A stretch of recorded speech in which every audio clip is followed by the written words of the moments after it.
Biglang iniwan si Mayor ng asawa matapos ipanganak ang kanilang triplets at pinagpalit daw siya sa mas mayaman.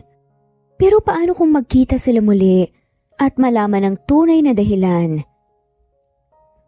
Isang magarang kotse, lula ng 3 batang magkakapatid na siyang kagagaling lamang sa school matapos sunduin ang kanilang driver. Biglang huminto ang sasakyan dulot ng traffic. Kung kaya't napatingin ang batang si Gary na siyang panganay sa triplets sa labas ng bintana. Isang senaryo ang nakaagaw nga sa atensyon ng batang si Gary. Ha? Ano nangyari banda ron? Pinagtutulungan ba nila yung babae? Nagtataka ang reaksyon ng batang si Gary. Anong tinitignan mo riyan, kuya? Usisa naman ng batang si Mary na siyang bunso naman sa triplets at nag-iisang babae. Mukhang inaaway kasi nila yung babae. Tulungan kaya natin siya. Nagtataka ang reaksyon ng batang si Gary.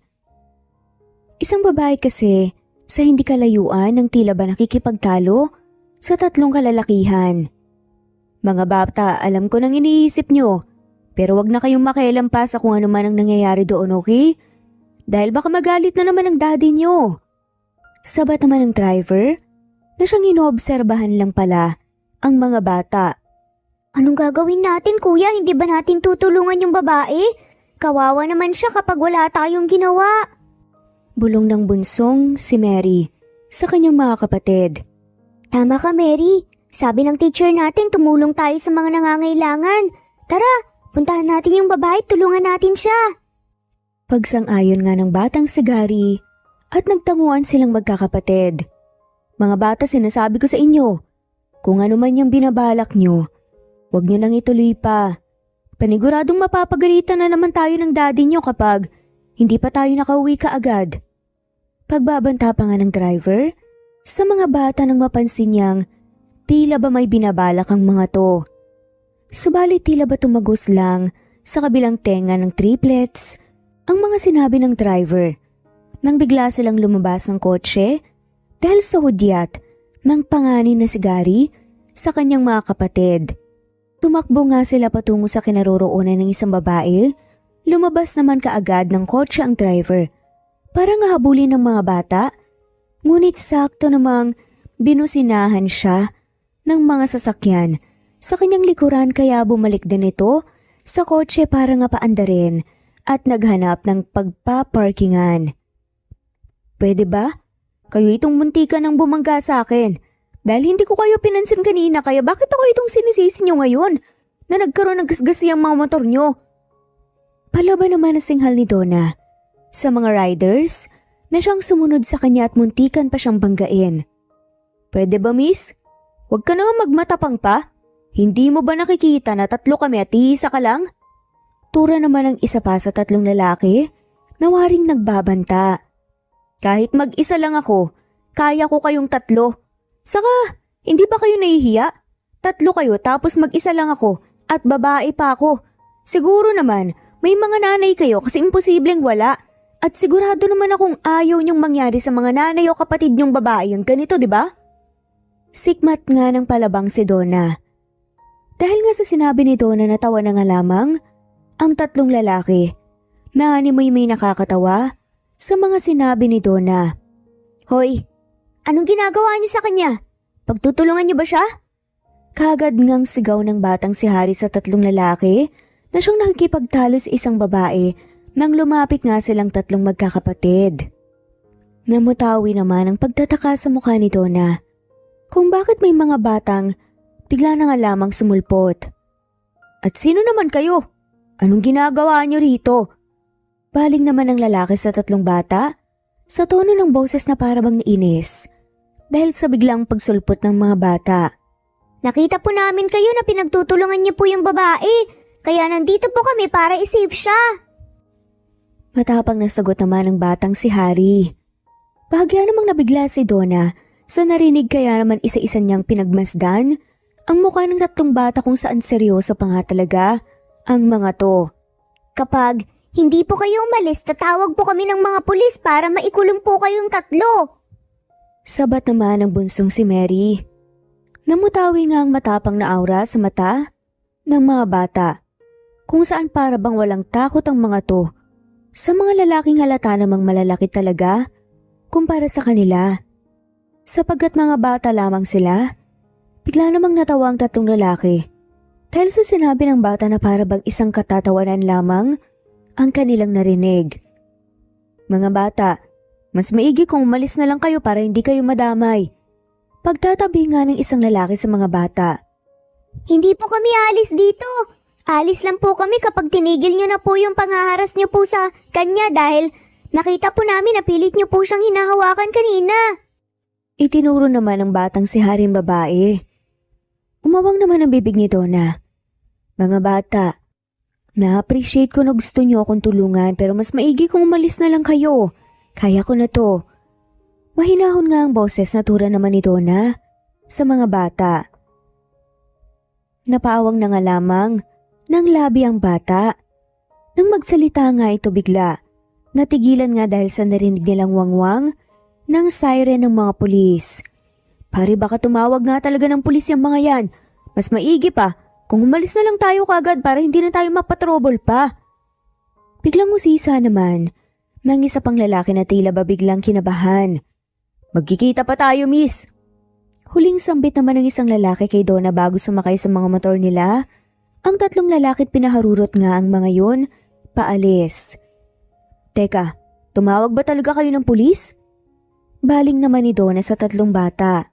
Sabay-sabay namang umiling ang musmos na triplets. Hindi po. Nagkataon lang po siguro na may parating po na pulis pero mabuti na rin po yun kasi umalis na po sila. Sagot naman ng batang si Gary. Napangiti naman si Donna sa mga bata. Thank you sa inyo. Pero teka, ano bang ginagawa niyo rito? Wala ba kayong kasama? Tanong pa nga ni Donna sa mga ito. At sakto naman ang pagsulpot ng driver ng mga bata. Mga bata parating ng daddy niyo. Hinihingal pa nga ang sabi ng driver sa mga to.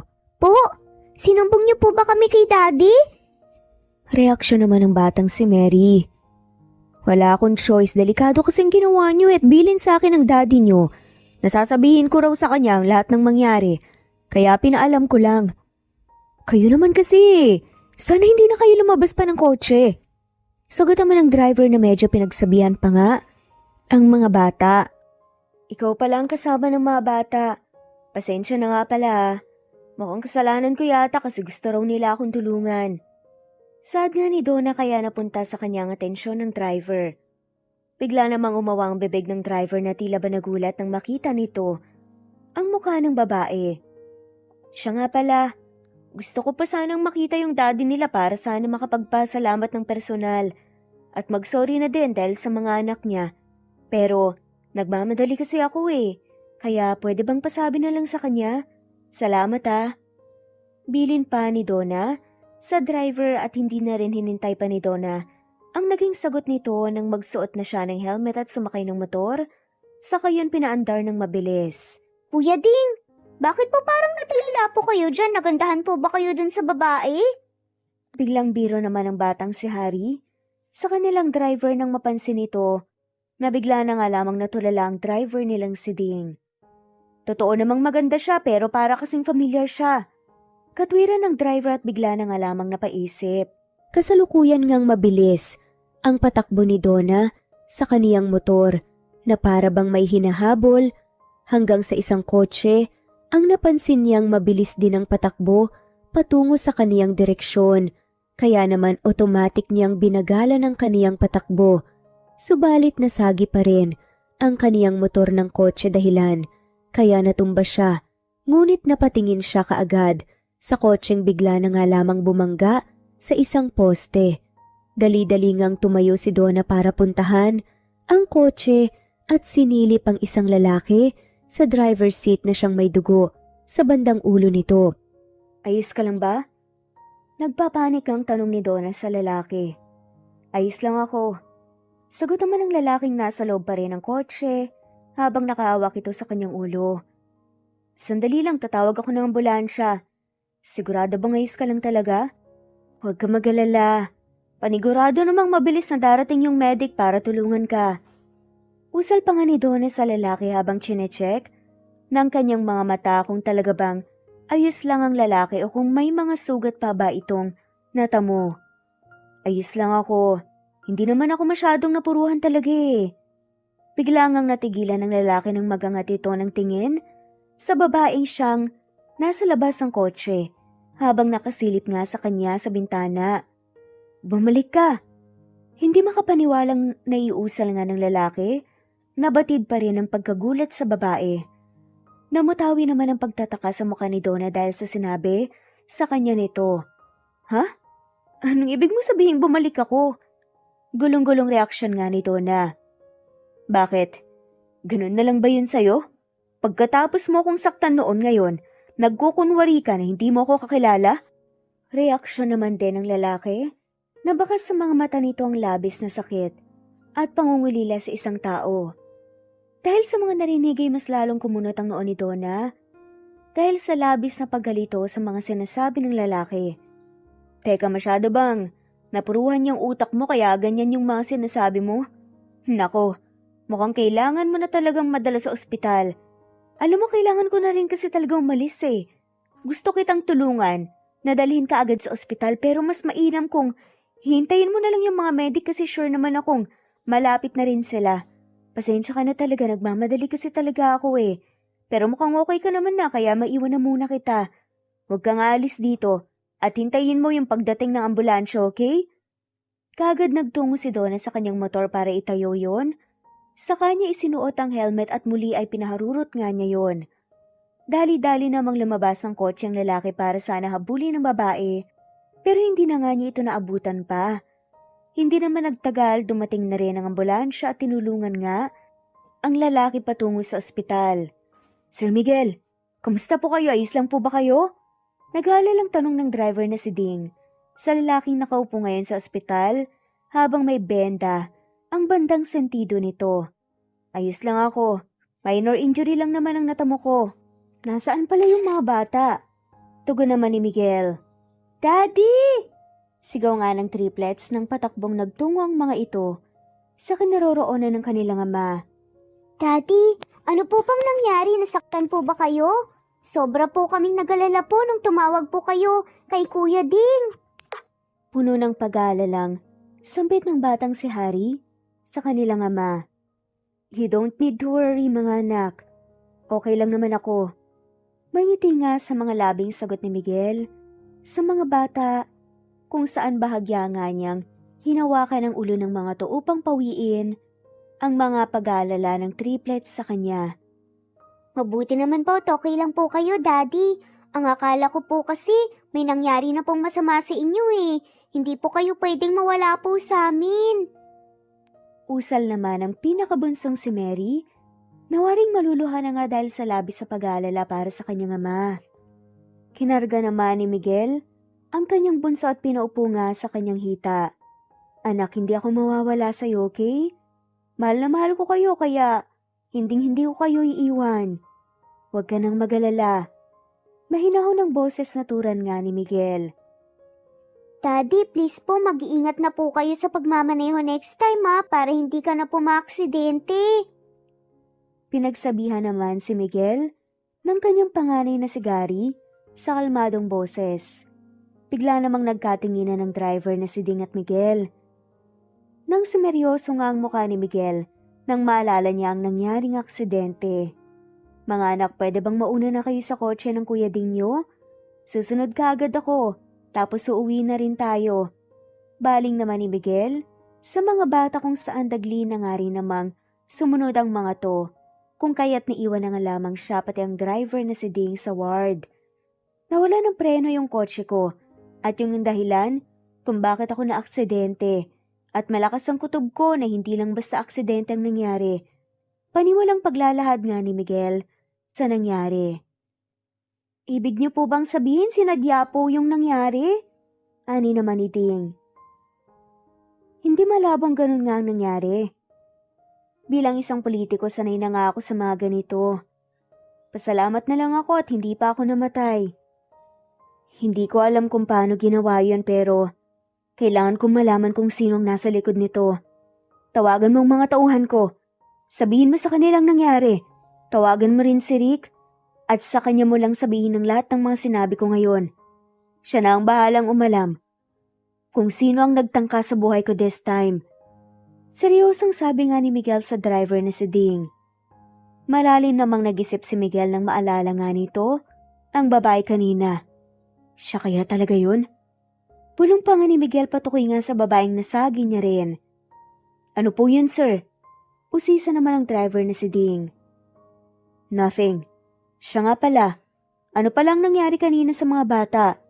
Pag-iiba nga ng usapan nga nila Miguel. Tungkol po riyan. Kanina po kasi nang maipit kami sa traffic may nakita pong babae yung mga bata na parang pinagtutulungan daw po ng mga lalaki. Gusto daw po nilang tulungan kaya bigla po silang lumabas ang sasakyan para puntahan yung babae. Pero ayos lang naman sila, sir.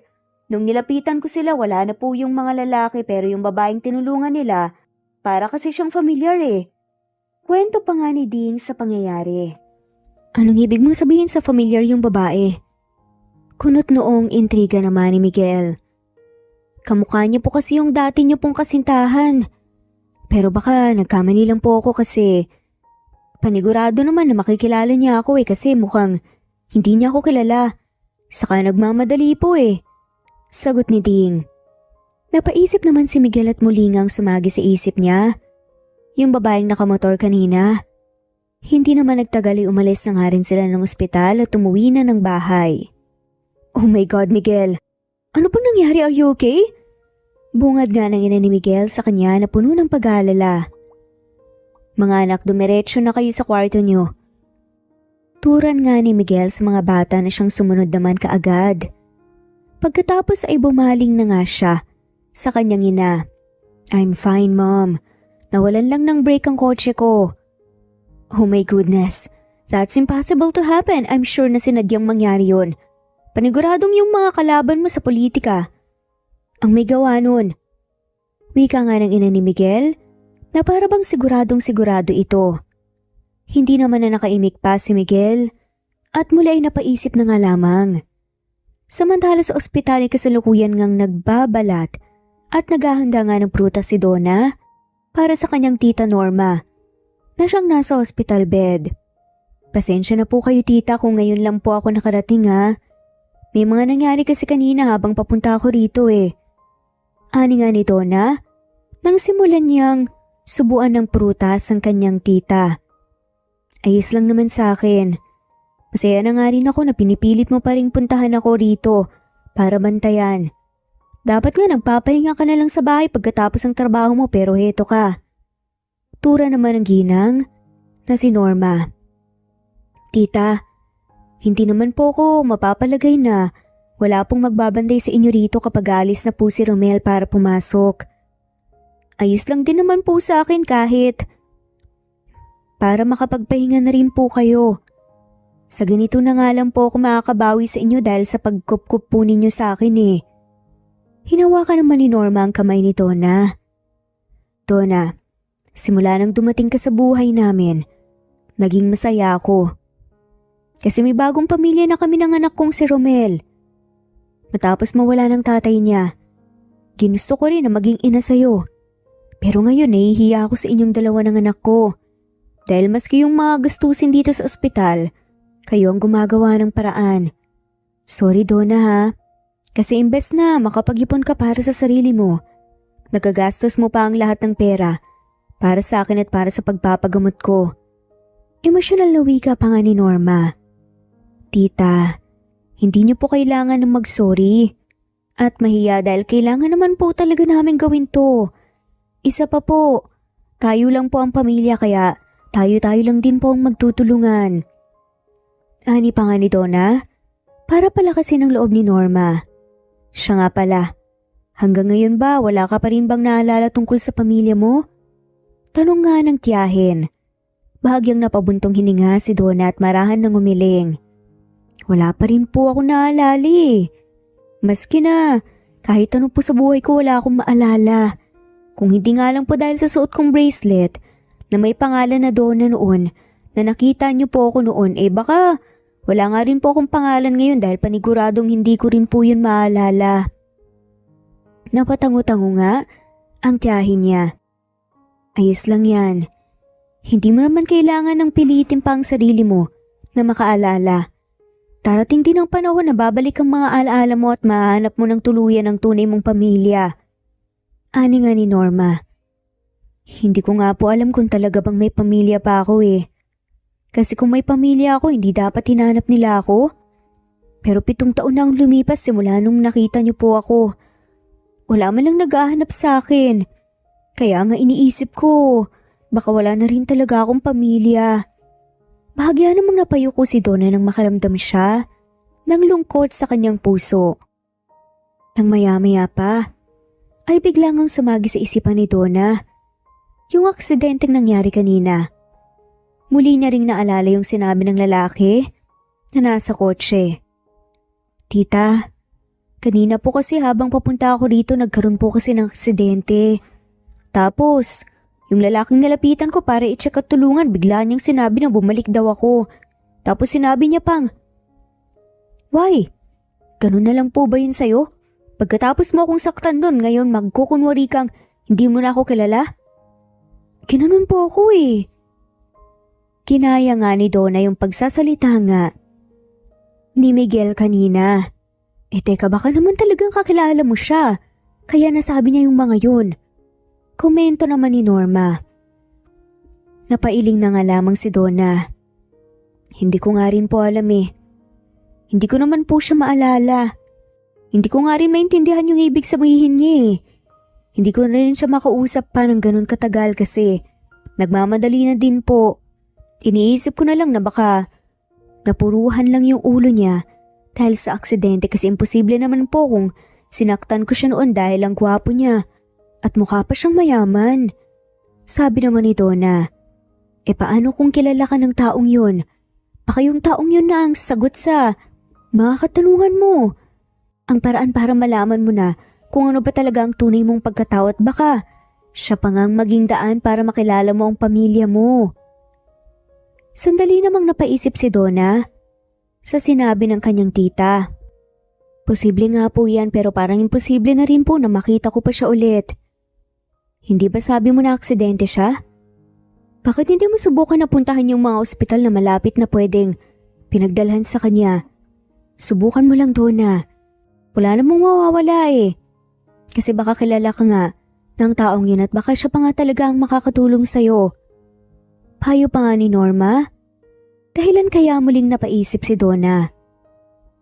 Sa bahay naman ni Miguel, ay tinungo nga niya ang kwarto ng kanyang mga anak para nga kausapin ang mga to. Mga anak, okay lang ba kayo? Nasabi sa akin ni Ding kanina na bigla na lang kayong lumabas ng kotse dahil may gusto raw kayong tulungan.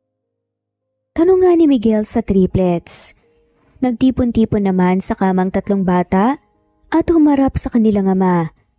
Daddy, hindi niyo pa rin po ba nahanap si Mommy? Tanong naman ng batang si Harry na siyang ikinabigla ni Miguel. Ngunit hindi na bago yun sa kanya.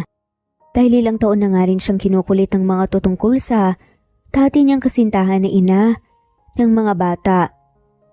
Ako ang unang nagtanong, diba? Kaya sagutin niyo muna ang tanong ko. Mahinahon ng boses na sabi ni Miguel sa kanyang anak. Dahilan kaya napasimangot ang batang si Harry. Kanina po kasi, nakita po namin yung isang babae parang hinaharas po kasi siya nung 3 lalaki kaya naisip po namin na tulungan po siya. Dahil ang lagi pong turo sa amin ng sa school ay yung tumulong po sa mga taong nangangailangan kaya pinuntahan po namin sila. Panimulang kwento nga ng bunsong si Mary sa nangyari. At ano naman ang sunod na nangyari? Tanong naman ni Miguel. Tinakot po namin sila. Natatawag po kami ng mga pulis tapos hindi po namin inaasahan na may dadaan po talagang pulis kaya noong narinig po yun ng lalaki, kagad din po silang umalis dahil sa takot po.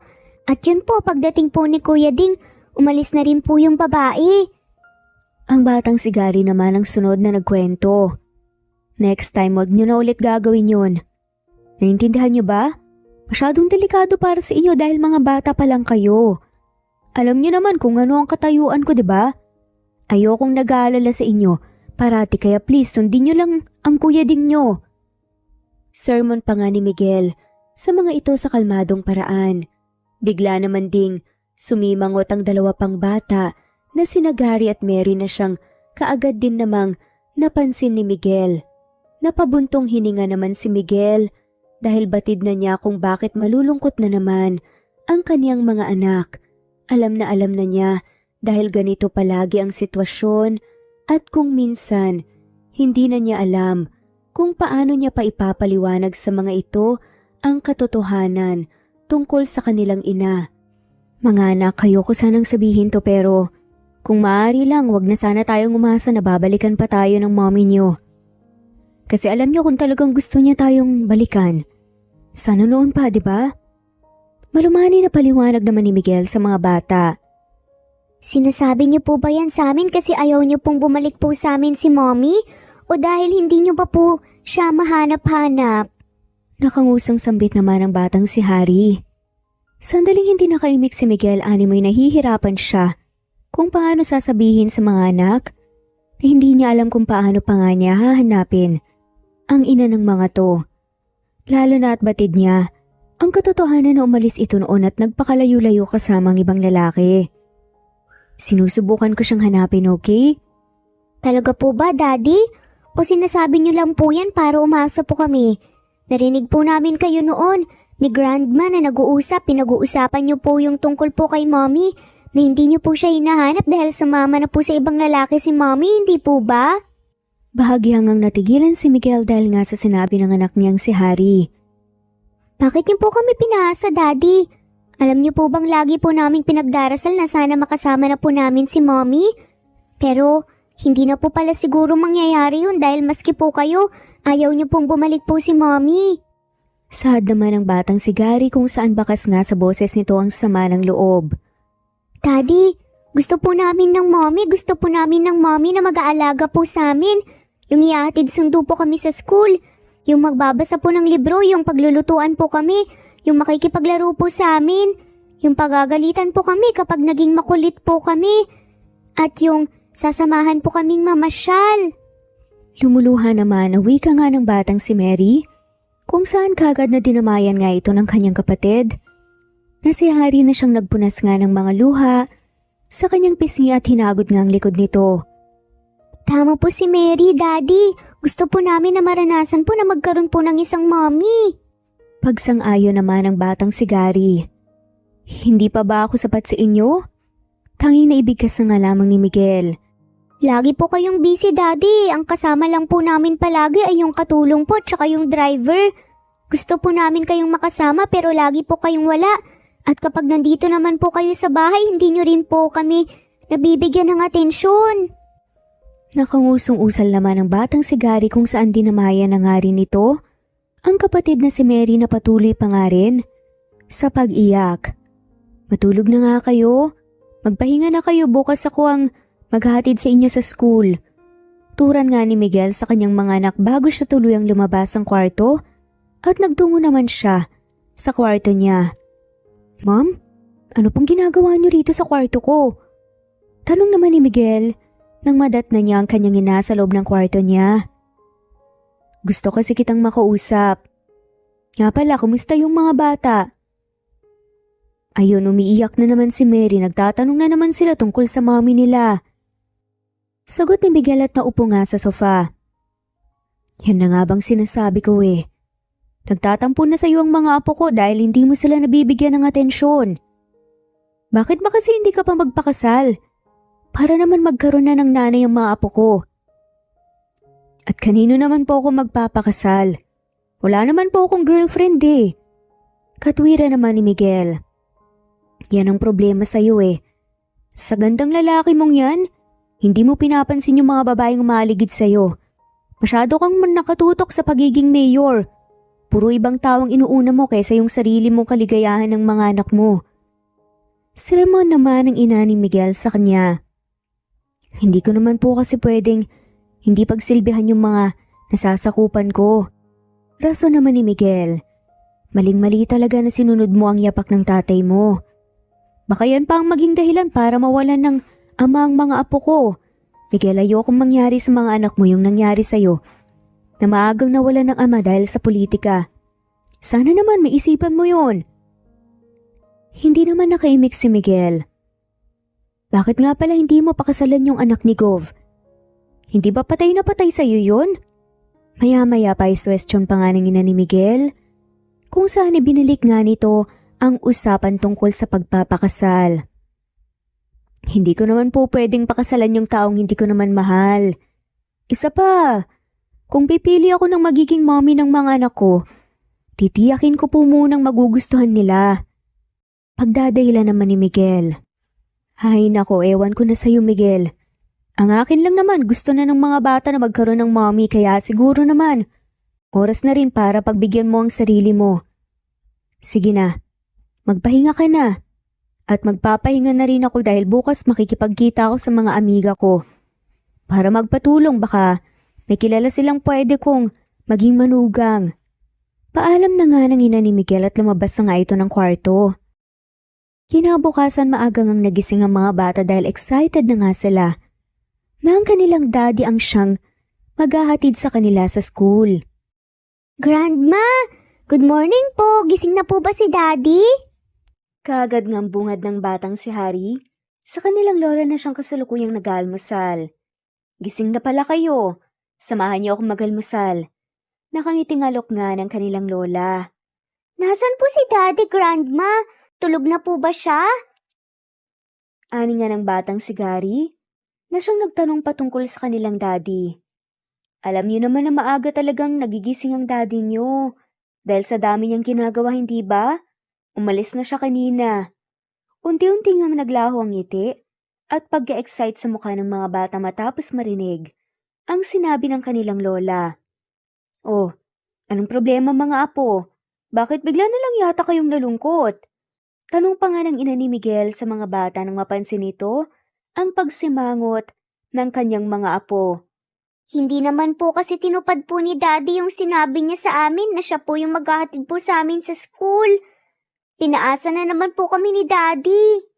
Malungkot na wika pa nga nila Harry at Mary. Napuno nga ng lungkot ang triplets hanggang sa pagpasok nila ng school. Tila ba walang mga sigla at napuno ng inggit nang makita nila ang ibang mga bata na siyang hinahatid ng mga magulang. Maaaring nakukuha nga nila ang kanilang mga gusto, subalit hindi pa rin nila magawang maging masaya dahil ang tanging nais nila ay ang makasama at maramdaman ang pagmamahal ng kanilang magulang. Makakasama pa kaya natin si Mommy? Tanong naman bigla ng batang si Mary habang nakatitig sa magina sa hindi kalayuan. Hindi ko rin alam pero gusto kong makasama na natin ang mommy natin. Pero nalulungkot pa rin talaga ako dahil hindi tayo hinatid ni Daddy. Ani naman ang batang si Harry. Tara pumasok na tayo. Niyaya na nga lamang ni Gary ang kanyang mga kapatid. Papasok nga ng classroom. Hanggang sa matapos ang klase ay bakas pa rin ang lungkot sa mata ng mga bata na para bang mga lantang halaman na hindi nadiligan. Patungo na sana sila kung nasa ng kotse ng kanilang driver nang mapahinto sila dahil sa isang pamilyar na babaeng nakaagaw sa atensyon nila. Sinundan nila ng tingin ang isang babae na siyang may kasamang batang babae at nagtungo sa gwardiya para makipag-usap. Hindi ba siya yung babaeng tinulungan natin kahapon? Reaksyon nga ng batang si Gary habang hindi nila inalis ang tingin nila sa babae. Siya nga yun, tara lapitan natin siya. Ani nga ng batang si Harry na nagpatiuna na nga nalapitan ng babae na siyang sakto namang katatapos lang din makipag-usap sa gwardiya. Hello po, natatandaan niyo po ba kami? Yan nga kaagad ang bungad nga ng batang si Gary kay Donna.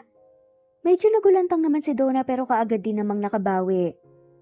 Oo naman, hindi ko kayo makakalimutan no. Kayo yung mga makukulit na bata na tumulong sa akin kahapon, 'di ba?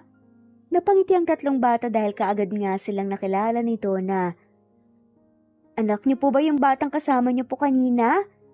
Usisa naman ang batang si Mary. Ayun ba? Hindi ko siya anak. Kanina kasi habang nasa biyahe nakita ko siyang umiiyak, mukhang naliligaw dahil iniwan daw ng mga kaibigan. Kaya ayun, sinamahan ko siya papunta dito sa school para dito siya puntahan ng mga magulang niya. Kayo ba? Dito rin ba kayo nag-aaral? Sabay-sabay na tumango ang triplets. Opo, dito rin po kami nag-aaral. Ang batang si Mary ang siyang sumagot. Pauwi na ba kayo? Tanong pa nga ni Donna na siyang tinanguan lamang ng 3 bata. Ganun ba? Alam niyo gusto ko kasi sanang makabawi sa inyo dahil sa pagtulong ninyo sa akin kahapon. Okay lang ba kung ilibre ko kayo ng ice cream? Yun lang kasi ang kaya ko eh. Yaya pa nga ni Donna. Nagkatingin na naman ang triplets na animoy nag-uusap-usap gamit lamang ang kanilang mga mata. Ilang segundo lang ay tila ba nagkasundo sila?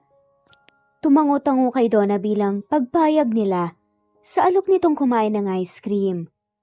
Pero magpapaalam po muna kami sa driver po namin para po hindi po mag-alala si Daddy.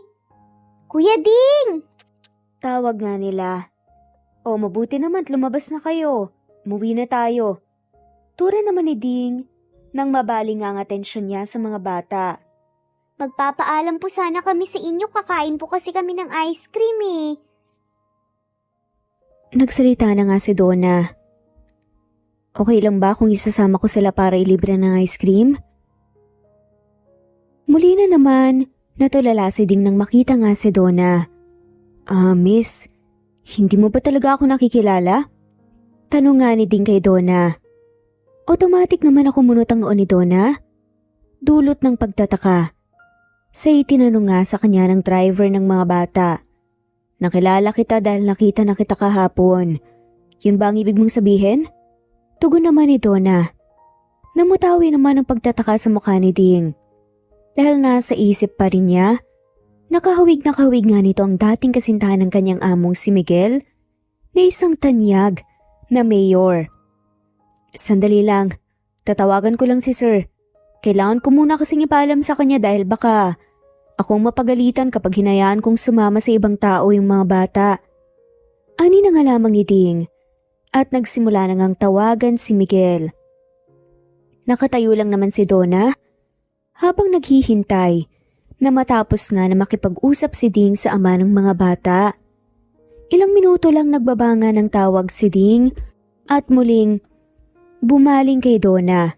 Okay na, ipagpaalam ko na yung mga bata pero kailangan kong sumama sa inyo. Nakangiting tumango na nga lamang si Donna. Walang problema. Nagtungo nga sila sa isang malapit na ice cream parlor kung saan nilibre nga ni Donna ang mga bata ng tigi-isang ice cream. Nasa loob sila at nakaupo sa mesa habang si Ding naman ay nasa labas lang na waring may hinihintay. Pasensya na po pala kayo kasi ito lang yung kaya kong ilibre sa inyo. Muli nga paumanhin ni Donna.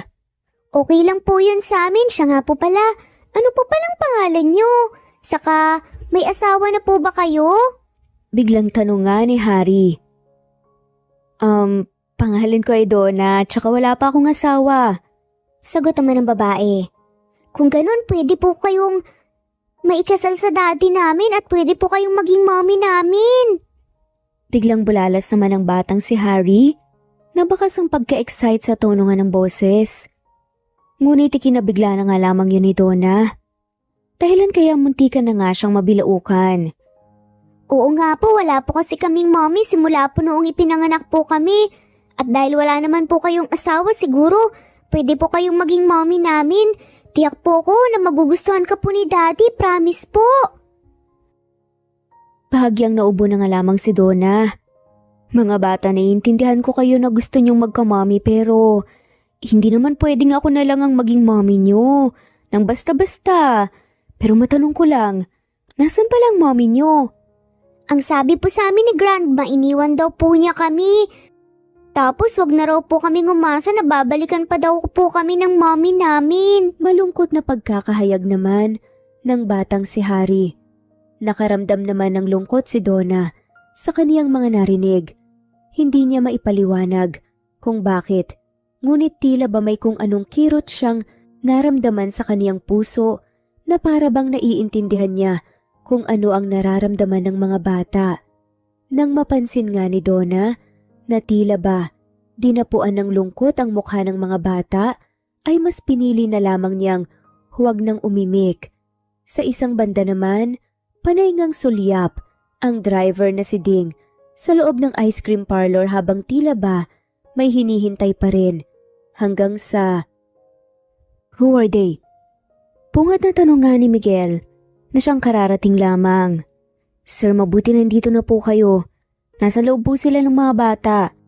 Sabi naman ni Ding. Nasa loob pa rin ba siya? Tanong pa nga ni Miguel patukoy nga sa babaeng kasama ng mga anak niya. Tumango na nga lamang si Ding. Opo sir, nasa loob pa po siya. Walang paghalinlangan nga na pumasok sa loob ng ice cream parlor si Miguel. At unang hinagilap ng kanyang mga mata ay ang kanyang mga anak na siyang natanaw naman din niya kaagad.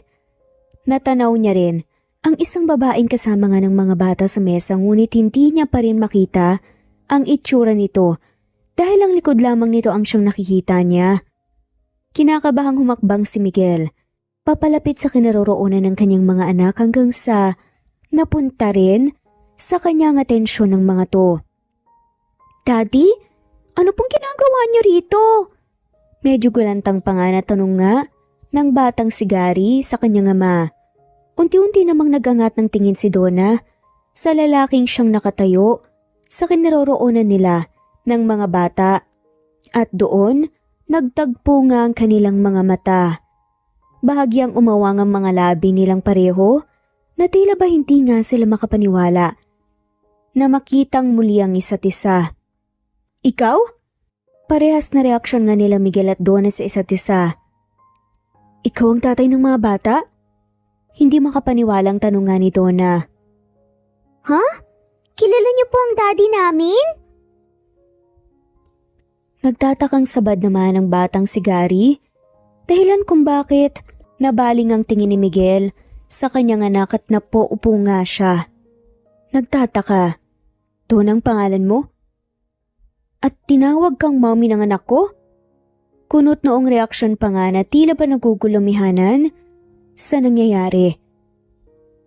Oo, Donna nga ang pangalan ko saka tinawag lang ako ng anak mo na mommy dahil wala raw silang mommy. Pumayag na lang ako. Paliwanag naman ni Donna.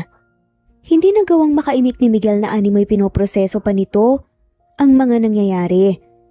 Siya nga pala, kumusta ka? Mabuti naman at hindi ka talaga na-injure ng malala doon sa aksidente. Pagkonsulta nga ni Donna sa lalaki nang maalala niya ang aksidenteng nangyari. Napalunok na nga lamang si Miguel. Pwede ba tayong mag-usap? Nang tayong dalawa lang. Nagtaka naman si Donna at pumayag na nga lamang din siya. Kinuha naman ni Ding ang bata at dinala sa kotse kaya naiwan sina Donna at Miguel sa loob ng ice cream parlor habang magkatapat na nakaupo. Bakit ganyan kang makatitig sa akin? Hinuhusgahan mo ba ako? Tanong pa nga ni Donna nang mapansin niya ang kakaibang titig nga sa kanya ni Miguel at nakakaramdam nga siya ng pagkailang dahil doon. Nagpapanggap ka lang ba? Diretsahang tanong nga ni Miguel. Napakunot na si Donna. Ha? Anong nagpapanggap? Please, kung nagmamaang-maangan ka lang na hindi mo ako kakilala, aminin mo na. Hindi yung ganito na pinagmumukha mo kong tanga. Napalunok si Donna dahil sa kanyang narinig at lalo nga niyang hindi maunawaan ng lalaki. Dahil sa mga paratang nito sa kanya. Alam mo, hindi talaga kita maintindihan. Kahapon ko pa hindi maunawaan yung mga sinasabi mo. Pwede bang ipaliwanag mo sa akin kung bakit? Kasi, pabubulaanan ko yung mga paratang mo sa akin. In the first place, ngayon lang naman tayo nagkita. Kaya ako magpapanggap na hindi kita kilala, okay? Napabuntong hininga si Miguel. Kamukha mo yung taong kakilala ko. Yung taong minsan ang naging importante sa akin. Hindi lang kamukha kasi kapangalan mo pa. Imposible namang may dalawang tao sa mundo na magkamukha tapos magkapangalan pa. Maliban na lang kung ginagaya mo ang katauhan niya. Seryoso namang saad ni Miguel at kung ano-ano na nga talagang tumatakbo sa isip niya. Sarkastikong natawa naman si Donna. Bakit naman ako manggagaya ng isang tao ha? Pwede ba? Wala akong oras para sa mga ganito. Ngayon, pwede na ba akong umalis? Kailangan ko naman talagang umalis eh. Pakisabi na lang sa mga bata. Paalam nga ni Donna at tuluyan na nga itong umalis sakay ng motor niya. Paglabas naman ni Miguel, sinalubong siya ng driver na si Ding. Ano pong nangyari? sa naging pag-uusap nyo. Usisa naman ni Ding kay Miguel. Iuwi mo na yung mga bata. Kailangan ko pang pumunta sa opisina. Turan nga ni Miguel sa driver nang hindi nito sagutin ang tanong ni Ding. Umalis nga si Miguel sakay ng kanyang kotse. Kaya naman inuwi na nga lamang din ni Ding ang triplets. Sa kanyang opisina nakaupo nga sa swivel chair at tila ba malalim ang iniisip ni Miguel. Hanggang sa isang taong dumating na siyang nakaagaw sa kanyang atensyon. Si Rick, ang kanyang kanang kamay. Mabuti naman dumating ka na. May papagawa ako sa'yo. Turan nga ni Miguel at kumuha ng isang maliit na papel. Saka nagsulat at doon nga ibinigay yon kay Rick. Ano po to, Mayor? Tanong na nga lamang. Address yan ng isang ice cream parlor. Puntahan mo yan. Humingi ka ng kopya ng CCTV. Yung babaeng nakasama ng mga anak ko, yung nakausap ko, alam mong kaya mong gawin yan. Noted po, Mayor.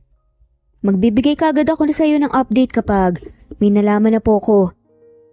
By the way, ano nang balita tungkol doon sa nagsabotage sa kotse ko? May nalaman ka na ba? Tanong pa nga ni Miguel. Wala pa po, Mayor pero may hinala na po ako. Kaya lang hindi pa po ako 100% na sigurado. Kaya gusto ko po munang imbestigahan nang mabuti yung nangyari. Tugon naman ni Rick. Okay, sa ngayon gawin mo muna yung pinapagawa ko sa'yo. Utos pa nga ni Miguel kung saan tumango na nga lamang sa kanya si Rick. Sa katuluyang umalis ng opisina. Makalipas nga ang ilang minuto, naisipan na nga lamang din ni Miguel na umalis at umuwi na. Patungo na sana siya sa kanyang kwarto nang mapahinto siya at sa halip na dumiretso nga siya sa kwarto ng triplets. Nadat na naman niya ang kanyang mga anak na naglalaro sa kama. Kung saan biglang tumigil ang mga to sa paglalaro at nahiga na nga lamang sa kama nang makita nga nila ang kanilang daddy. Hindi niyo na naman po tinupad yung sinabi niyo na ihatid niyo po kami sa school. Nakangusong pasaring naman ang batang si Mary. Naupo naman si Miguel at napabuntong hininga. Kaya nga nandito ko kasi gusto kong makausap kayo. Sorry na. Sorry kung hindi ko kayo naihatid kanina sa school. Kailangan ko kasing umalis ng maaga. Dahil kinakailangan kong puntahan yung mga lugar para i-check kung anong serbisyo ang kailangan ng mga tao doon. Hindi naman nagsalita ang kaniyang mga anak, dahilan kaya napabuntong hininga na lamang siyang muli. Batid niyang malaki na talaga ang pagkukulang niya sa kaniyang mga anak bilang isang ama dahil na rin sa masyado niyang pagiging abala bilang isang tagabigay ng serbisyo sa mga taong kaniyang nasasakupan. Maski siya ay nalulungkot din naman dahil tila ba lumalayo na ang loob ng kaniyang mga anak sa kaniya. Ngunit nandoon pa rin sa loob niya ang kagustuhan na makabawi sa mga ito. Hindi ba gusto niyo nang magkaroon ng mommy? Maya-maya pa itanong pa ni Miguel sa mga bata dahilan kaya napatingin nga sa kanyang tatlo. Bakit po, Daddy? Nahanap niyo na po ba si mommy? Tanong naman din ng batang si Harry. Marahan naman na umiling si Miguel. Hindi pa pero kung gusto niyo na talaga magkaroon ng isang mommy, willing akong pakasalan si Rhea. Ha? Si Miss Rhea? Bakit naman po si Miss Rhea? Biglang reaksyon nga ni Gary na tila ba tutol nga sa pahayag ng ama. Bakit ayaw niyo ba sa kanya? Sabay-sabay na umiling naman ang tatlong bata. Meron po kasi kaming gustong maging mommy. Napakunot na si Miguel. Sino naman yun? Usisa nga ni Miguel. Si Miss Donna po! Bulalas na nga lamang ng bata. Tama po, Daddy, kung hindi na po tayo babalikan ni Mommy, gusto po naming maging mommy si Miss Donna. Kasi mabait po siya. Isa pa po, wala pa naman po siyang asawa. Kaya pwede po kayong magpakasal. Dagdag natura naman ng batang si Harry. Sa hindi may paliwanag na dahilan tila ba nakaramdam ng kung anong saya si Miguel sa kanyang puso. Ngunit ayaw niyang pairali ng bugso ng kanyang damdamin. Lalo pa at baka nararamdaman lamang niya ito sa kadahilan ng kamukha nga ito ng dati niyang kasintahan. At gusto niya munang malinaw at masiguro ang lahat. Sige, susubukan kong kunin ang loob niya. Susubukan ko rin siyang kausapin. Kung gusto niya rin bang maging mommy niyo. Sa ngayon magpahinga na muna kayo, okay? Ani pa nga ni Miguel sa mga bata. Tumango-tango na nga lamang ang triplets at hindi tulad ng dati. Ngayon ay tila ba nagkaroon na nga ng liwanag ang kanilang mga muka. Natapos nga ang gabing yun na walang ibang nasa isipan si Miguel, kundi si Donna. Hanggang sa muli na nga niyang nakausap ang kanyang kanang kamay na si Rick. Anong mga nalaman mo tungkol sa kanya? Bungad na tanong nga ni Miguel kay Rick. Mayor, may kasama po siyang isang babae at isang lalaki. Tinatawag niyang tita yung babaeng kasalukuyang naka-confine sa ospital dahil may sakit to. Habang yung isang lalaki naman po, anak ng babae na nasa ospital. Base po sa mga napagtanungan ko, hindi raw kaano-ano ni Miss Donna yung dalawa. Base sa mga kapitbahay nila, isang araw daw may inuwi na nga lamang ang mag-ina na isang babae at tinuring nilang isang pamilya. Isang anak. Napag-alaman ko na rin na nawalan ng alaala si Miss Donna. At hanggang ngayon hindi pa rin bumabalik ang memorya niya. Silang dalawa ang tinuturing na nga niyang kapatid, parehong nagpa-part-time job. Wala na po akong ibang malaman tungkol sa kanya pero kung ang gusto niyo pong malaman ay kung siya ba ang dati niyong kasintahan, hindi po yun malabong mangyari. Lahat nga ni Rick sa mga impormasyon na nakalap niya patungkol kay Donna. Tila napaisip naman si Miguel sa kanyang mga narinig. Muli ay may kung ano na naman siyang naramdaman sa kanyang puso. Hindi niya mawari kung kasiyahan ba ito, kalungkutan o pagkasabik. Alam mo ba kung nasan siya ngayon? Tanong ni Miguel. Tumango naman si Rick. Nasa ospital po siya ngayon kasamang mag-ina. Samantala sa ospital ay magkasama nga sina Donna at Romel na nagbabantay kay Norma. Hindi kaya isa siya sa mga taong mahalaga sa buhay mo? Malay mo, siya pala ang nobyo mo. Sana kinausap mo pa siya dahil baka siya ang makatulong sa'yo para mas makilala mo pa ang sarili mo at mahanap mo ang tunay mong pamilya.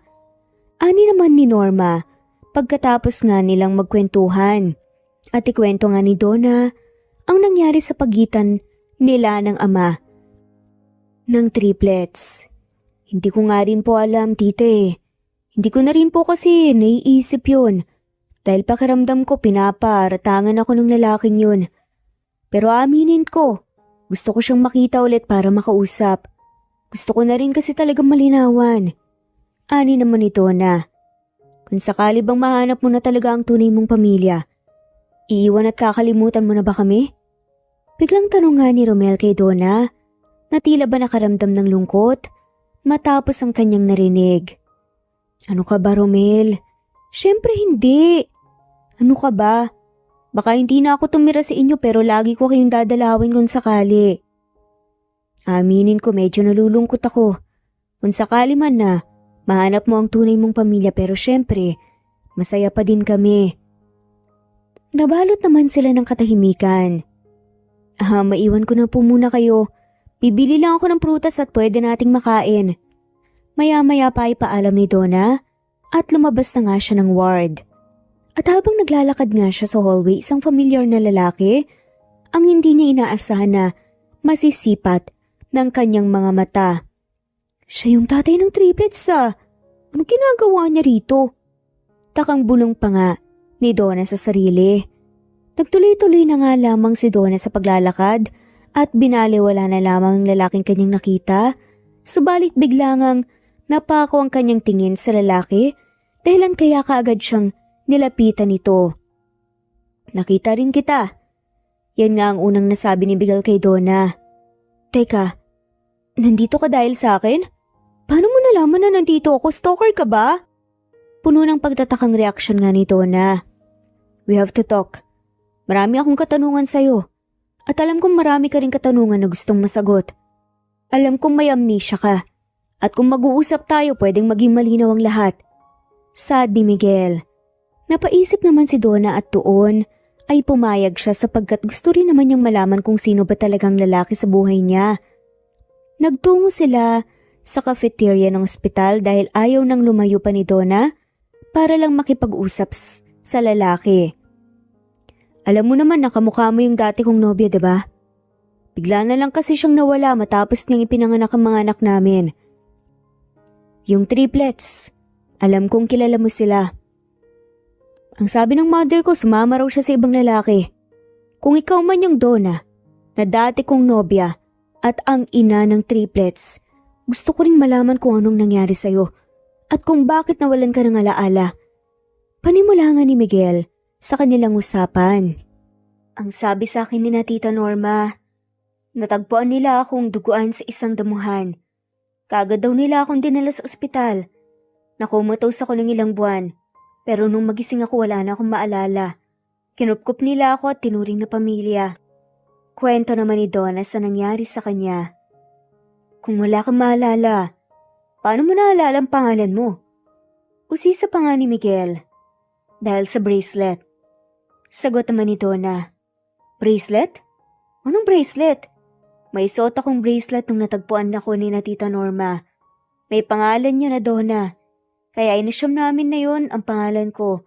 Sinubukan nilang magtanong-tanong kahit na nga sa mga pulis. Pero wala talagang naghahanap sa akin eh. Pwede ko bang makita yung bracelet? Hindi ko dala ngayon pero once na makauwi ako, dadalhin ko. Sandali naman na natahimik si Miguel. Posible nga na ikaw yung Donna na, ina ng mga anak ko. Pero hindi ko pa rin maintindihan ng lahat. Napabuntong hininga si Donna. Ako rin naman eh. Pero hindi ko naman inaalis yung posibilidad na baka ako nga yung nobya mo noon.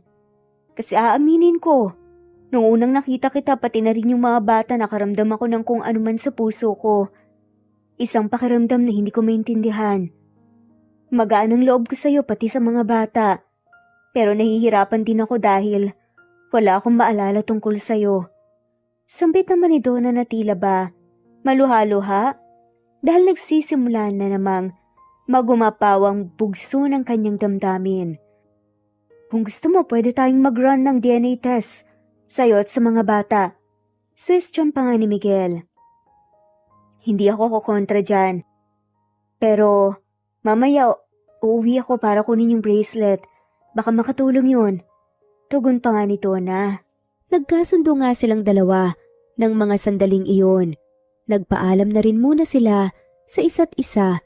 Lalo na noong tumawag kay Miguel ang kanang kamay niyang si Rick dahil may balita na ito tungkol sa nangyaring aksidente sa kaniya noong nakaraan. Habang nagmamaneho nga ng kotse, hindi pa rin mawala sa isip ni Miguel si Donna. Muli ay halo-halo pa rin ang nararamdaman ng kaniyang puso dahil nalilito pa rin siya sa mga nangyayari.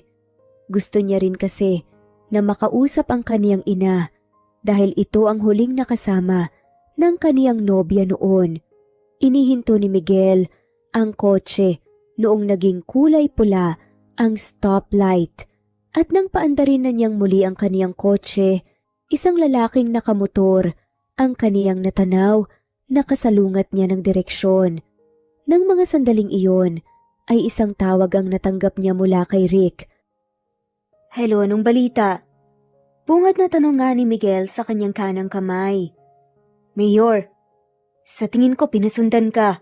Papunta sa ospital yung tuta nang gustong magpahamak sa'yo. Nalaman na rin nila yung tungkol kay Miss Donna. Sa tingin ko pwede siyang maging punteriya. Pagbibigay nga ng babala ni Rick na siyang naging dahilan para mamutawi ang kaba at takot sa puso ni Miguel para kay Donna. Dagling nag-U-turn si Miguel at mabilis na pinaharurot ang kaniyang sasakyan pabalik sa ospital. Nagkukumpulang mga tao nga ang siyang nadatnan niya malapit sa ospital. Doon ay natagpuan niya si Donna na walang malay at duguan habang ang motor nito ay nakatumba rin sa simento. Nagpalingalinga si Miguel at nakita niya ang isang kahina-hinalang lalaking nakamotor na siyang nakita niya rin kanina. Dagli niyang tinawagan si Rick para utusan itong hulihin ng lalaki. Nilapitan ni Miguel si Donna at ng mga oras na yon ay hindi na siya nagdalawang isip pa na dalhin sa ospital si Donna. At ang tanging hiling niya ay ang sana makaligtas ito sa pangalawang pagkakataon dahil hindi niya mapapatawad ang kaniyang sarili kung sakaling may masamang mangyari sa babaeng mahal niya. Bagamat hindi pa man kumpirmado ang lahat tungkol sa pagkatao ni Donna, batid naman ni Miguel na sa puso niya ay ito ang kaniyang nobya at ang ina ng mga anak niya. Makalipas nga ang ilang oras ay nakahinga na ng maluwag si Miguel nang makaligtas na sa panganib si Donna. Hindi naman nagtagal ay unti-unti na rin itong nagkaroon ng malay habang may puting benda ito sa kaniyang ulo. How are you feeling? May masakit ba sa'yo ha? Gusto mo bang tumawag ako ng nurse sa doktor? Sunod-sunod na tanong nga ni Miguel kay Donna nang mapansin niya ang paggising nito. Ilang segundo namang natulala si Donna habang nakatitig lamang kay Miguel at ilang sandali lang ay unti-unting nagsipatakan ang mga luha ni Donna mula sa kaniyang mga mata, dahilan kaya mas lalong nag-alala si Miguel. Miguel, bigkas nga ni Donna sa pangalan ng lalaking kaharap habang walang tigil sa pagpatak ang kanyang mga luha. Teka, naalala mo na ba ako? Naalala mo na ba ako, Donna? Kinakabahan na tanong niya. Marahan na tumangutang naman si Donna at hinaplos nito ang pisngi ni Miguel. Sobrang sakit ng ulo ko pero unti-unti ko nang naalalang mga nangyari, Miguel. Nasaan ang mga anak natin? Lumuluhang ang sambit ni Donna. Hinaplos din ni Miguel ang pisngi ni Donna at halos maluha na nga rin siya. Dala ng tila baramdam niya ang paghihirap ng babaeng mahal niya. Alam kong sobrang hirap ng mga pinagdaanan mo. Pero sa ngayon, huwag mo munang pilitin ang sarili mo, okay? Gusto mo bang iuwi muna kita sa bahay? Doon ka na muna magpahinga. Huwag kang mag-alala kasi aalagaan kita. Aalagaan ka namin ng mga anak natin. At doon ipapaliwanag ko rin sa iyo ang lahat. Saad nga ni Miguel kung saan napatango-tango na nga lamang din si Donna. Umuwi si Miguel sa kanilang bahay kasama nga si Donna habang inaalalayan pa ito. Iginala ni Donna ang kaniyang paningin sa buong bahay habang pilit pa rin nitong inaalala ang lahat. Hanggang sa sinalubong nga sila ng ina ni Miguel kung saan labis pa itong nagulat nang makita nito ang babaeng kasama ni Miguel. Donna? Gulantang nga na reaksyon ng ina ni Miguel. Mom, I found her. Pero mahabang kwento kaya hayaan mo muna natin siyang magpahinga. Paano nangyari to? Hindi makapaniwalang reaksyon ng ina. Ikaw yun. Hindi ako pwedeng magkamali. Ikaw ang dahilan kung bakit nawalay ako sa pamilya ko. Biglang sampit naman ni Donna sa ina ni Miguel at nagsimula ng tumulo ang mga luha na tila ba ay kay hirap pigilan. Ano bang sinasabi mo, Donna? Anong ibig mong sabihin na si Mommy ang dahilan kung bakit ka nawalay sa amin? Naguguluhang reaksyon naman ni Miguel. Miguel, naalala ko na ang lahat ng nangyari sa akin. Matapos kong manganak, kinausap ko ng mommy mo, pinilit niya akong layuan ka. Pero hindi ako pumayag dahil mahal na mahal kita pati na rin ang mga anak natin. Nagalit siya sa akin at pilit niya akong pinalayas. Hanggang sa noong gabi, habang naglalakad ako sa kalsada dahil gusto kong puntahan ka sa opisina mo, isang kotse yung bigla na nga lamang lumitaw. At gusto akong sagasaan. Hindi ako pwedeng magkamali na ang mommy mo ang nagdadrive noon. Siya ang dahilan kung bakit nagkalayo tayo, Miguel. Siguro kung hindi ako natagpuan ni na Tita Norma nung gabing yun, ay wala na ako. Paglalahad pa nga ni Donna na siyang halos magpahina nga kay Miguel matapos ngang marinig ang lahat. Totoo ba yun, Mom? Bali nga ni Miguel sa kanyang ina, sa tono na halos hindi makapaniwala. Of course not! Bakit ko naman gagawin yun, Miguel? Hibang ka na ba? Hibang ka na kung mas paniniwalaan mo ang kasinungalingan ng babaeng to kaysa sa akin na sarili mong ina. Naikuyom na nga lamang ni Miguel ang kanyang kamay. Walang dahilan si Donna para mag-imbento ng kwento. Aaminin niyo na ba ang totoo? Totoo bang nagsinungaling kayo sa akin na sumama si Donna sa ibang lalaki at nagtaksil siya? Dahil lang totoo, muntikan niyo ng pinatay ang nanay ng mga apo niyo. Hindi na nga napigilan pa ni Miguel. Nataasan ang kanyang boses. Oo na. Totoo nga yung mga sinabi niya. Pero hindi ko intensyon na patayin siya o sagasaan. Gusto ko lang naman siyang takutin para layuan ng pamilya natin. Miguel, pinrotektahan ko lang ang pamilya natin sa gold digger na babaeng yan. Pagamin nga ng ina ni Miguel. Sumikip ang dibdib ni Miguel dahil nga sa maraming emosyon na naghalo-halo sa kanyang puso. Galit siya sa kanyang ina. Naawa siya sa babaeng mahal niya at sinisisi nga niya ang sarili niya sa lahat ng nangyari. I'm so disappointed, Mom. Hindi ko alam na kaya niyo rin palang maging kriminal. Hindi niyo alam kung anong mga pinagdaanan ni Donna dahil sa ginawa niyo. Nawalan siya ng memorya sa loob ng ilang taon. Dahil yun sa inyo. Please, umalis na po muna kayo sa bahay ko dahil hindi ko kayang makasama sa iisang bubungang taong muntika ng pumatay sa babaeng mahal ko. Ang taong siyang dahilan kung bakit hindi naging buo ang pamilya ko. Umalis na po kayo. Huwag niyo na rin pong lalapitan pa ang anak ko dahil tatanggalan ko na po kayo ng karapatan. Umalis na po kayo habang may natitira pa akong respeto sa inyo. Seryoso at madiin pa nga nasambit ni Miguel. Sumigaw-sigaw pa ang mommy ni Miguel habang nakikiusap sa kanya ngunit tila buo na nga ang kanyang nararamdaman. Purong galit lamang. Hindi pa rin ako nakapaniwala sa mga nalaman ko. Gusto kong humingi ng tawad sa'yo dahil sa ginawa ni mommy. Wala akong alam, kasalanan ko ang lahat. Dahil naniwala kaagad ako nung siniraan ka niya sa akin. Ni hindi ko man lang naisip na noon pa man ay ayaw niya na sa'yo. Pero ngayon na alam ko na ang buong katotohanan, hindi ko nahahayan pa na masaktan ka niya. Sad pa nga ni Miguel sa kalmadong paraan habang hawak nga niya ang kamay ni Donna habang nakaupo nga silang pareho sa kama. Naiintindihan ko naman na talagang ayaw niya sa akin una pa lang. Pero hindi ko lang talaga matanggap ang nagawa niya para ilayo ko sa inyo. Ilang taon ang nasayang na dapat nakasama ko kayo ng anak natin. Wika pa nga ni Donna, napuno pa rin ng lungkot. Huwag kang mag-alala, kasi ngayon na magkasama na tayo mabubuo na ang pamilya natin.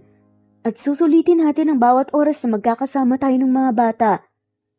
Sandali lang, tatawagin ko lang mga bata para maipaliwanag ko sa kanilang lahat. Lumabas nga sandali si Miguel sa kwarto para nga puntahan ng triplets at dinala sa kwarto nila kung nasaan si Donna. Miss Donna, bakit po kayo nandito? Sa ano pong nangyari? Bungad na tanong nga ng batang si Gary nang lapitan nga nilang tatlong magkakapatid si Donna. Automatic na naman na napaluha si Donna nang makita niya ang kanyang mga anak na mahigpit nga niyang niyakap ang mga to. Miss Donna, bakit po kayo umiiyak? Inaway ka po ba ni Daddy? Magkasunod nga na saad nga nila Mary nga at Harry. Hindi ako inaway ng daddy niyo, masaya lang ako kasi nasa harapan ko kayo ngayon. At gusto ko lang sanang sabihin sa inyo na sorry. Kasi alam kong sobrang naging sabik kayo na magkaroon ng ina pero wala ako sa tabi niyo. Pero mga anak, ngayon na nandito na ako, kilala ko na kung sino ako at kung sinong pamilya ko. Gusto kong bumawi sa lahat ng mga panahong wala ako sa tabi niyo. Litanya nga ni Donna sa mga bata. Kumnot naman ang noon ng mga bata nang mamutawi nga ang pagtataka sa kanilang mga reaksyon dahil nga sa sinabi ni Donna. Teka, kung tama po ang pagkakaintindi ko, ibig po bang sabihin, kayo po talaga ang mommy namin? Reaksyon naman ng batang si Harry. Tama ka dyan anak, siya nga ang mommy niyo. Nawalan siya ng alaala kaya hindi niya ako nakilala pero ngayon, bumalik na ang memorya niya. Kaya magkakasama na tayo, hindi ko na kailangan pang magpakasal sa iba kasi bumalik na ang mommy niyo. Si Miguel nga ang sumagot sa kaniyang anak. Dahil sa sinabi ni Miguel ay sabay-sabay na napanganga ang tatlong bata bilang hindi rin sila lubos na makapaniwala. At matapos nga lang ang ilang segundo ng kanilang paglo-loading ay napahiyaw rin sila sa tuwa at nanggigil na niyakap muli si Donna. Maya-maya pa ay may nag-text kay Miguel kaya iniwan na muna niya ang kaniyang mag-iina para nga puntahan sa sala ang kanang kamay niyang si Rick. Mayor, nahuli na po yung lalaking nanakit kay Miss Donna. Hawak na po siya ngayon ng mga pulis. Talagang si Miss Donna ang pakay niya para masaktan ka. Dati natin siyang tauhan at siya rin ang nagsira ng brake sa kotse, kaya kayo na aksidente. Balita nga ni Rick kay Miguel. Naikuyom naman ni Miguel ang kanyang mga kamuo dulot ng galit. Siguraduhin mong hindi na makakalabas pa ng kulungan ng hayop na yan. Gustuin ko man siyang puntahan, hindi ko rin maiiwan. Ang pamilya ko kaya ikaw na munang bahala sa lahat, Rick. Makakaasa po kayo sa akin, Mayor. Pero gusto ko lang din pong sabihin na alam ko na po kung sino po ang taong nasa likod ng lahat ng to. Usal pa nga ni Rick. Sino? May intrigang usisa naman ni Miguel. Si Miss Rhea po, yung anak ni Gov. Sagot nga ni Rick at doon nga nag-iba ang reaksyon ng mukha ni Miguel. Si Rhea? Pero paano at bakit? Base po sa pag-iimbestiga ko at sa lalaking inutusan niya. Personal daw po ang galit niya sa inyo dahil ilang beses niyo na daw po siyang tinanggihan na magpakasal. Kaya nung nalaman niyang tungkol kay Miss Donna, tinarget niya kaagad to. Paliwanag pa nga ni Rick. Humugot naman ang malalim na buntong hininga si Miguel. Please, mag-gather ka pa ng mga ebidensya laban sa kanya. Pigain mo rin yung tauhan niya na aminin ang totoo at ituro si Rhea. Kaya ko pang palampasin ang ginawa niyang pagsabotahe sa kotse ko pero hindi ko kayang palampasin ang ginawa niya kay Donna. Kailangan niya magbayad. Sige na, umalis ka na muna. Balitaan mo na lang ulit ako kapag may update na. Siya nga pala. Pwede bang pumunta ka sa ospital? Gusto kong isettle mo lahat ng kailangan isettle ng pamilyang kumukpop kay Donna. Pagkatapos pwede bang papuntahin mo rin sila dito ngayon? Dahil gusto kong makausap sila para magpasalamat. At alam kong gusto nilang makita si Donna at ang kambal. Tumango-tango nga ang kanyang kanang kamay. Masusunod po, Mayor. Alis na po ako. Tuluyan na ngang umalis. Si Rick habang si Miguel naman ay bumalik sa kwarto. Nakaramdam naman ng saya si Miguel habang pinagmamasdan niya ang kaniyang mag-iina kung gaano kasaya ang mga ito. Natutuwa rin siyang makitang masaya ang mga anak niya dahil kapiling na nila ang kanilang mommy na sabik nilang makita. Hindi na rin muna nakisali si Miguel sa bonding ng mag-iina dahil marami pa rin ang tumatakbo sa kaniyang isipan. Isa na nga roon ay ang kaniyang ina na siyang laging kumukontra sa mga desisyon at kasiyahan niya. Pinuntahan ni Miguel ang kwarto ng kaniyang ina at wala na ang mga gamit nito doon kaya batid niyang umalis na nga ito. Mahal ni Miguel ang mami niya ngunit hindi lang talaga niya matanggap na ang mami niya pa mismo ang dahilan kung bakit nagkahiwalay sila ni Donna sa matagal na panahon at hindi niya alam kung paano niya pa mapapatawad ang kaniyang magulang. Pero sa ngayon nga ay nais na munang mag-focus ni Miguel sa kaniyang mag-iina. Matapos ang ilang oras ay dumating na nga rin ang inaasahan ni Miguel na bisita, sina Norma at ang anak nitong si Romel. Nasaan si Donna? Kumusta siya? Okay lang ba siya? Unang tanong nga ni Norma, na puno ng pag-aalala. Ayos na po siya. Mabuti na lang at hindi masyado pong naging critical ang lagay niya pero kailangan niya pa ng maraming pahinga. At ako na pong bahala mag-alaga sa kanya rito. Bumalik na rin po ang mga alaala niya, pinapunta ko kayo rito dahil gusto kong magpasalamat sa inyo at alam ko pong gusto niyo rin siyang makita. Maupo na po muna kayo rito at tatawagin ko na lang po siya. Usal nga ni Miguel at pinuntahan niya si Donna saka sila bumalik sa sala. Tita Norma, Tito Romel. Kagad ngang niyakap ni Donna ang mag-ina. Kamusta ka na? Sobra kaming nag-alala sa'yo nung malaman namin ang nangyari. Tapos pinapunta kami rito ng nobyo mo. Nag-aalala lang sabi naman ni Norma. Ayos lang naman po ko. Bumalik na po ako.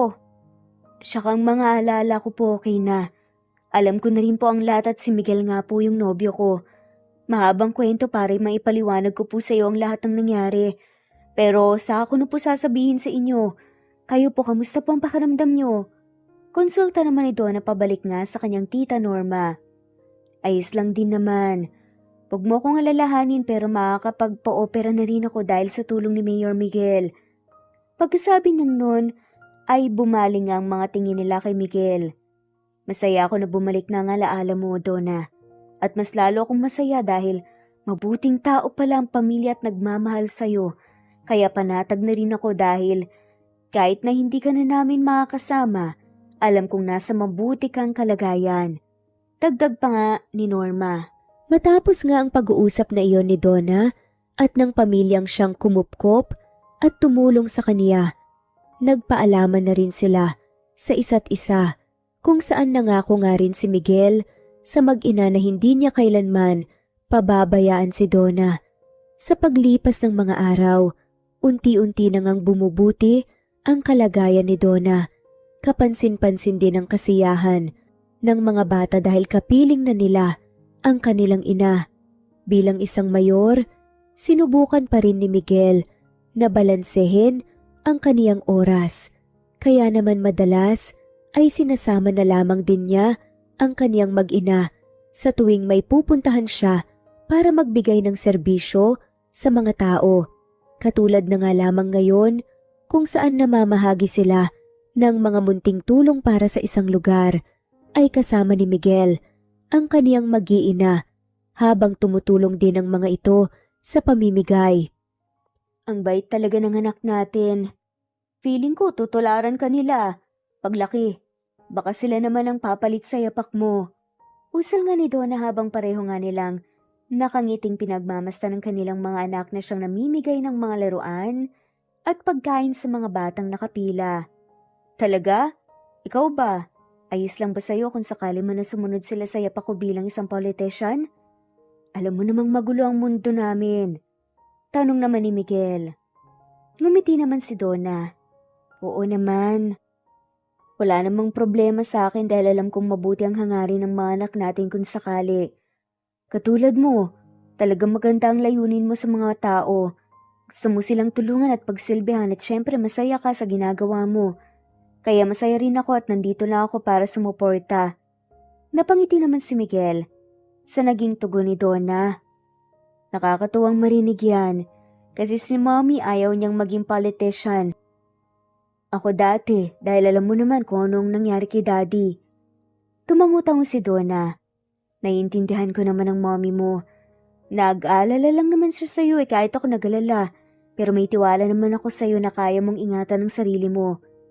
Hinagka naman ni Miguel ang noo nga ni Donna. Kailan ba tayo magpapakasal? Biglang pag-iiba ni Miguel sa topic. Ha? Bakit akong tinatanong mo? Ikaw ba gusto mo na bang magpakasal? Pabalik na tanong naman ito. Sa lalaki na animoy nahihiya pa nga, nang mag-iwas nga ito ng tingin kay Miguel. Kung ako ang tatanungin, ready naman ako eh. Pero ikaw kasi ang iniisip ko. Ayaw kitang i-pressure, gusto ko kapag ready ka nang may kasal sa akin saka lang tayo magpapakasal. Malumani ang boses na sagot naman ni Miguel na siyang nagbigay ng ngiti sa mga labi ni Donna. Nakaramdam nga ng tuwa si Donna sa puso niya dahil sa mindset ng lalaking mahal niya. Dahil sa isip nga niya ay hanggat maaari ayaw nga niya munang magpakasal hanggat hindi nagiging maayos ang relasyon ni Miguel at ng kanyang ina. Kaya naman paglipas ng mga araw gumawa nga si Donna ng paraan para pagbatiin ang mag-ina kung saan nagpakita nga siya ng concern para kausapin ito ng masinsinan. Gusto ko lang po sana kayong makausap tungkol kay Miguel. Panimula nga ni Donna habang nakaupo sila sa sofa sa kondo mismo ng ina ni Miguel. Hindi ko alam kung bakit ka nandito, pero alam kong galit ka sa akin lalong-lalo na ang anak ko. Bakit magpapakasal na ba kayo? Gusto mong imbitahan ako?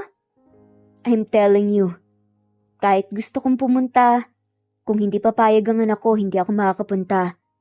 Tura naman ang ginang. Yun nga po ang dahilan kung bakit po ako nandito eh. Hanggat maaari gusto ko po kasing magkabati sana kayo at magkaayos. Gusto ko pong maging maayos ang relasyon yung dalawa. Sinabi ko sa kanya na napatawad ko na po kayo at magiging masaya lang po ako kapag kinasal kaming okay na kayong dalawa. Tila ba lumamlam ang mga mata ng ina ni Miguel kay Donna matapos marinig ang mga narinig at doon ay niyakap nito si Donna at emosyonal na nagpasalamat. Hindi naman nagtagal dahil na rin sa tulong ni Donna ay nagkaayos at nagkapatawaran na nga ang mag-ina. Napakulong na rin si Rhea na siyang may pakana sa mga panganib na naranasan ni Miguel at ni Donna at tuloy na nga rin ang kasal ni na Miguel at Donna sa isang simbahan kung saan mga kaibigan, kakilala at mga nagmamahal sa kanila ang siyang kasama nila para nga maging witness sa pagmamahalan nila kabilang na ang mga anak nilang sina Gary, Harry at Mary na siyang lubos na masaya para sa kanilang mga magulang. Mommy, Daddy, pwede niyo po ba kaming ihatid sa school bukas? Paglalambing ng batang si Harry sa kanilang mga magulang, habang nakalingkis nga silang triplets, kina Miguel at Donna. Of course, baby, kami ng daddy niyo ang mag-aatid sa inyo bukas sa school. Tugon naman ni Donna. Tila pa nang gigigil naman ang triplets nang bigla na nga lamang hinalikan ang pisngi ng kanilang amati na. Natawa na nga lamang sina Miguel at Donna sa kakulitan ng kanilang mga anak. Mahal na mahal kita, asawa ko. Hindi na ako makapaghintay pa na mas madagdagan pa ang pamilya natin. Malambing na sambit naman ni Miguel sa kanyang asawa matapos ngang makatulog ng triplets. Mahal na mahal din kita, asawa ko. Tanging naging tugon naman ni Donna at nagtagpo ang kanilang mga labi. Ang pag-ibig hindi talaga mawawala ang hadlang at ang pagsubok. Ngunit ang mahalaga ay hindi pagsukot ang patuloy na paglaban sa buhay alang-alang sa pagmamahal. Kapamilya man o ibang tao, mahalaga na pairalin pa rin ang kabutihan at ang pagmamahal. At dito na nga po nagtatapos ang kwentong pagmamahalan ni Donna at Miguel. Maraming salamat po sa lahat ng mawalang sawang sumusubaybay at shoutout po sa mga sumusunod. Not Green Fox, Carmelita Mendoza, Marilyn Babula, Berry, Liliano Bebe, Presbyteros Rose, Medel Talon, Jane, Lani Pardillo, Marlene Kayanan, Leonisa Azotes, D.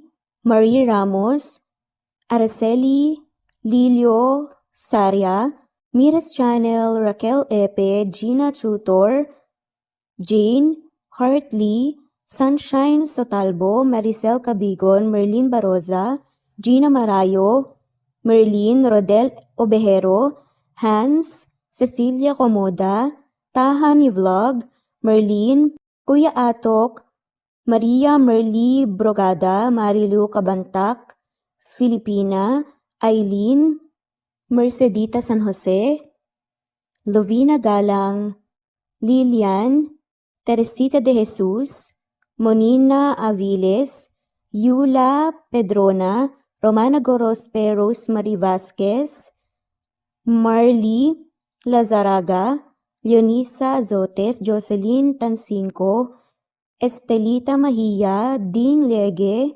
Marisa de los Reyes Arroyo, Leia Paul Vinar, Steve the Music, Rain, Presbyteros Rose, Ostonalito, Alex Saani, Matea Estrera, Agustina, Onaba Cogin, Jessica Vargas, Celine, Merlilyn Baroza, Annie Hoson, Elimana Lili, Mercy Villantes, Eli Evangelista Anderson, Eli Bitasolo of Italy, Ann Mariano, Fredelisa de Guzman, Carmencita Falcon, Merlin Bravo, Cecilia Ramos, Evangeline Zamora, Edralina Gatchoan, Marites Nitura, Agustina Niceto, Marian Ann Aliflor, Lily Roda Barcial, Alma Ebdao, Minda Tandok, Flores, Melinda Sano, Thelma Mora, Juliet Panlilio, Edna, Elvie, Delia, Fenavares, Sally Lariano, London Villas, Danica Selga, Lani Pardillo, Teresita Schmid, Charlie, Nora Bell Evans, Roger, Lloyd Dasalon, Bella, Nelly Ortiz, Mary Rose Carillo Jesusa, Enday Samante, Enday Lebra, Yolanda Tejida, Honey Villasenor, Tessie, Marichan, Ann Mariano, Wilma Guzman, Gabrielio, Liu, Maria Rica Natividad, Nelani Juan, Anita Hernando, Teresita Arevalo, Raquel Magno, Carmencita Falcon, Flordet, Nat Green Fax, Luz Templo Nuevo, Teresita Schmid, Flor Cabrera, Virginia Salazar, Luz Templo Nuevo, Leia, Madeline Tagle, Wilma Villafuerte, Isaac Ablon, Menchita de Belen, Federico, Mercy Edrosolo, Fe, Adamson Machas, Quinciano Ebas, Eli Ramirez Elizabeth Gilas, Arem Ruhi, Julius Edna Romero, Charlie Angelina Samia Emma Gadiano, Rosemary Vasquez, Lisa, Estelita Mahia, Elvi Candontol, Corazon Danke of University of Eastern Philippines University,